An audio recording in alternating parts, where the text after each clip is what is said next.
So with the developments here in London, there is a legal agreement that developers sign when they get their planning approval. It's called a Section 106 agreement. For every new square metre of office space or commercial space that's created as a result of a development, a developer has to pay £70 to the local authority. So when we actually have very large developments in the city, that can mean substantial amounts of Section 106 funding coming out of those legal agreements that comes to the local authority. The decision was made that we actually had to start limiting the amount of traffic coming into the centre of London and centre of the city. So we have a traffic and environment zone which actually restricts access into the city by having very few ways in terms of coming in by road, coming in by car, and more ways out. So it's a very organic system of just controlling and managing traffic coming into the city. And what that's done is actually freed up lots of ground space that's been removed from vehicular use and can be moved over to new uses, whether that's actually pedestrian usage or it's new public open space. And you combine that with the Section 106 funding coming available at the same time, and it means we've actually got a lot of space and a lot of money to actually make that space do something different. I think with places like La Défense in Paris and Canary Wharf, they haven't been that successful in terms of integrating themselves with the rest of their cities. And if you're looking to employ people on a global basis, because they can work in financial services absolutely anywhere, is you need to have a city that will attract those people. They'll want to work there, and they don't want to work in ghettos that you are out of town, and that you only actually ever get to meet the people that you work with, because you're stuck in these huge towers that do not have restaurants and bars and museums and theatres associated with it, and you have to actually dead on weekends.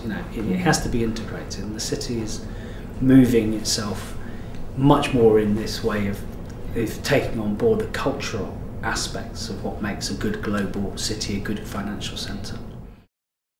What we've actually found is that the creative industry has been so successful across the boundary that they're actually coming into the city. They're coming the other way, looking for the quality of office space and the quality of environment that they haven't been able to find across the boundary. As these small businesses become more successful and as they become more international, they're looking to actually move into the city, where it's really in the past only actually been financial services that have wanted to locate here or been rich enough to locate here to get the quality of services and quality of environment.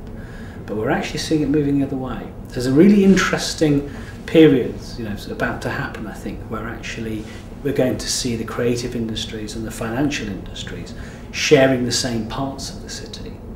And I think coming out of that, you'll see the things that normally come out of highly creative discussions, which is good ideas, new products, new businesses.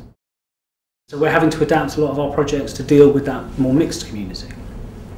So, for instance, the arts project that we're working on in that eastern edge of the city actually takes into account the fact that we are surrounded by artists' studios and international galleries. And we run a project, and we're in our third year just about to actually start, where we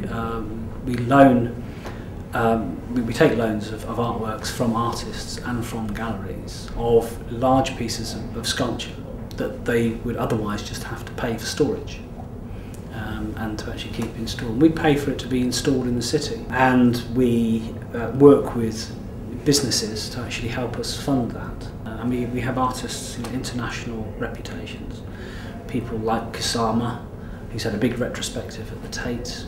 We've been loaned pieces by Julian Opie, Tracy Emin. Both of them have studios within the Shoreditch area. And so we're really starting to accept that energy which is on the eastern edge of the city and bring that right into the middle of the spaces around the insurance and the banking sector, which previously were just very plain public spaces between really beautiful pieces of architecture, things like the Gherkin and the Lloyd's building. But then you start to actually consult with people.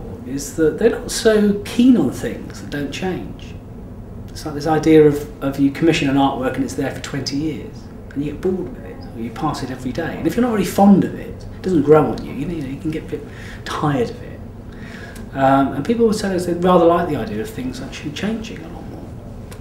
And we were not sure how we went about doing that. So what we did is we went and we talked to our art specialists. And what came out of that was really a review of how we look after and how we curate artwork in the city. Up until that point, we looked at our artworks as a permanent collection that we were stuck with forever. And we were very good stewards of that collection. All the maintenance was done and everything was, every year, to schedule, everything that was broken was repaired. But it never changed. And nobody ever questioned whether we wanted it anymore. And of course that's good stewardship, but it's not good curatorial management of an arts asset. I can see out of the corner of my eye a fountain that was created out there in the 1960s, which was a gift, and that not one person in this whole organisation likes, as far as I know. Mm-hmm. But when it came to this space out here being redesigned about 5 years ago, nobody knew how to ask the question, can we get rid of it? Because the processes weren't in place. If we were actually running that project again today, the question would be asked, do we want to keep this artwork? And if the answer was no, it'd be okay, well what do we want to do? Do we want to commission a new piece? And what happens with this old piece? So there's a whole process that's actually set up to deal with those issues, which for a big organisation, a big bureaucratic organisation, are quite complex things to deal with. And I think that for any professional looking at in any environment, whether it's a fairly recent environment, whether it's 100 years old, 50 years old, is that the key to being able to balance out those decisions between what's of value and what needs to be replaced is consultation. It's actually talking to people and getting their views and actually listening to what people feel about where they live, work, and where they want to spend their time.